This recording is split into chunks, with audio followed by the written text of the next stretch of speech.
आपको पता है, जब रावण की मृत्यु हो रही थी तब उन्होंने लक्ष्मण जी को बुलाकर ये 3 बातें कही।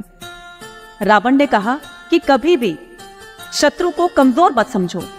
शत्रु छोटा है, कमजोर है, इस बात को लेकर कभी भी अपने ऊपर घमंड मत करना, क्योंकि छोटा शत्रु भी बहुत बड़ी जीत हासिल कर सकता है। दूसरी बात, कभी भी अपने राज किसी अपने को मत बताना, चाहे वो कितना ही अपना क्यों ना हो। उन्होंने विभीषण का एग्जाम्पल देते हुए कहा।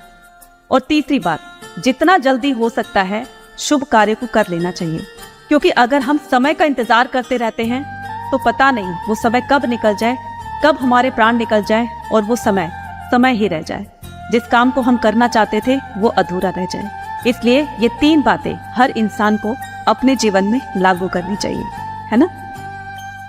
एक बात हमेशा याद रखना, दुख पर ज्यादा ध्यान दोगे तो हमेशा दुखी रहोगे, सुख पर ध्यान दोगे तो सुखी रहोगे।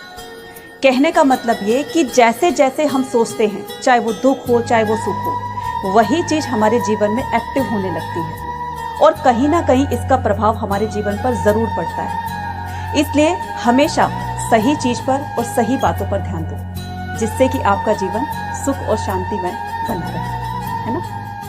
कहते हैं ना कि हमेशा अच्छे कर्म करो, उसका फल भी अच्छा मिलेगा, और वाकई में ये बात सही भी है। एक बार क्या होता है कि एक गरीब व्यक्ति सरसों के तेल का दिया जलाकर गली में रख दिया करता था। इससे आने जाने वालों को बहुत फायदा मिलता था। उसी के साथ में एक अमीर व्यक्ति भी रहता था और वो हमेशा मंदिर जाकर घी का दिया जलाता था। मरने के बाद जब दोनों यमराज के पास गए तो जानते हो क्या हुआ? उस गरीब व्यक्ति को ऊंचा स्थान मिला और उस अमीर व्यक्ति को नीचा स्थान मिला। ये देखकर उस अमीर व्यक्ति से रहा नहीं गया और उसने यमराज से पूछा कि ऐसा क्यों?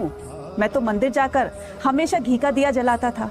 इस पर यमराज ने कहा कि तुम अपने धन की वजह से तुम अपना कर्म कर रहे थे, तुम अपना पुण्य कमा रहे थे, लेकिन ये पुण्य तुम्हारा उससे कहीं छोटा है जो इस गरीब व्यक्ति ने उस सरसों के तेल से कमाया था।